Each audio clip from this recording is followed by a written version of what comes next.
สูบซาครับรุ่นกันว่ามีตัวใหญ่บ่ไปครับน้ำกำลังรุดครับผมเรื่องครับมีน้ำ3 ตัวเริ่มรูดแล้วครับผม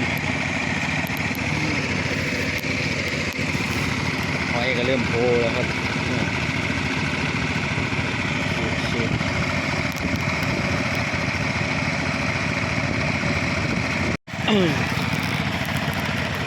มาแนกงมหอยมาแล้วเนาะ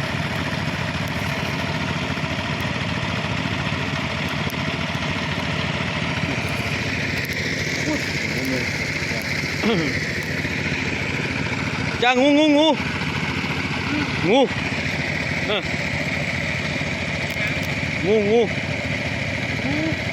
นั่นน่ะสู้หัวอยู่เลยเห็นปะนั่นงูไอ้ว่าน่ะสู้หัวอยู่ไก่ขี้แห้งแล้วครับคอเริ่มโชว์ตัวแล้วครับผม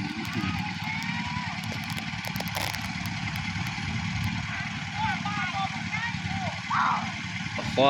แช่น้ำอยู่ปลาคอใหญ่อันนี้ปลาคอปอกมันออกโชว์ตัวเรียนซื่อ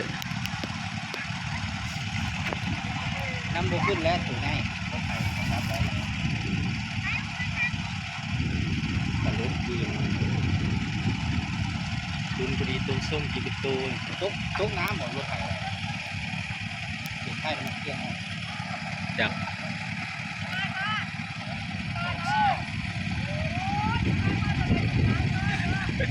มันแหกกินเบียร์ก็มีหาเบิ้งแห้งๆคักๆปลุกคอใหญ่ขึ้นแห้งนะครับปลาเริ่มโซดโตแล้ว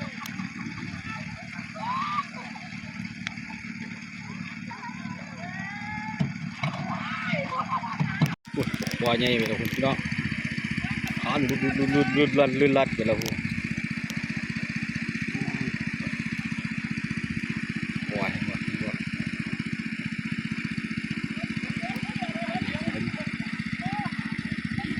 จะ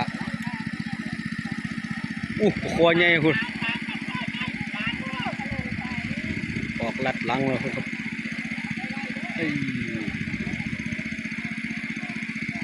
จับปลาคอใหญ่ครับ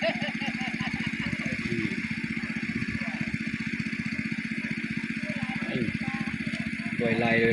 ครับตัวนึงครับ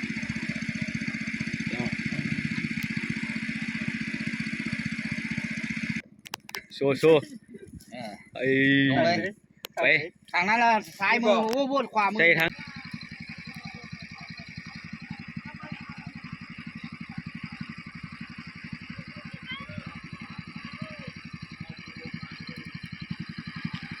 เอากับมือกล้อง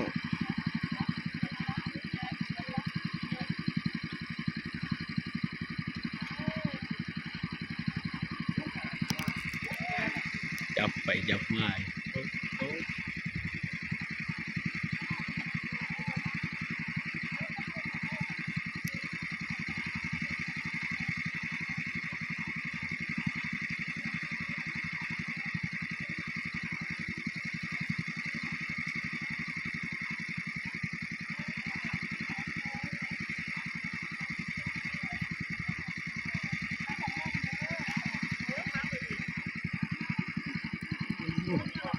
ชิวนี่แต่ปลาข้าวลาย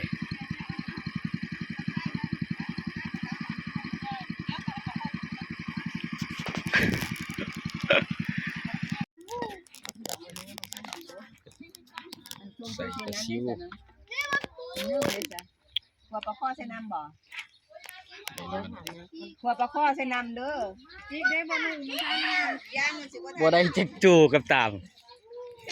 โอ้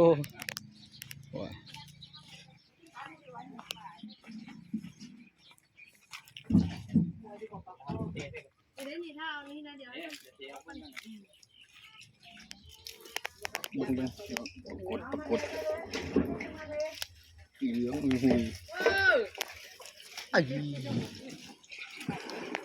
ส่งปลาเราจะมางงกุ้งอยู่ เบนซอนปัดโถ น้อยก็ปิดกินแล้วคน ไม่ พอปิดเมื่อกี้บ่มีปิดแห้งแล้วเลย มันบ่มีพุทธหมายบ่มีหยังเลยบ่อยู่ 20เต้าเอาเลยมาใช่นะ โอ้ยิงปอกไปไว้ คือว่าภาษาเดี๋ยวสิกลัวกันนะ เลือกก็เลือกเอาเลยสิก็เดี๋ยวก็เลือกเอา เอาเลยเต้นให้เจ้ากินได้ กินน้ำกันนี่ละสิ โอ้ค่อยกินข้าวมากี้นี่ค่อยสิเฮ็ดเวลาว่าเขาเจ้าจะเป็นข้าว ตัวใหญ่ละเฮ็ดหาเฮ็ด สิ ตัวให เฮ็ด ญ่ ลาเราสินึ่งค่อยสิครัวให้เราไป นี่เอาตัวใหญ่ ให้มาใส่ไปเลย เอาตะไคร้มาทำไมเนี่ยเดี๋ยวตะไคร้หาตะไคร้ง่ายไปใส่ไปเลย ครับผมคลิปนี้ก็ฝากไว้สักนิดนะครับ อืม คัดไปไว้ให้ เอาตัวใหญ่เก่าไปเลย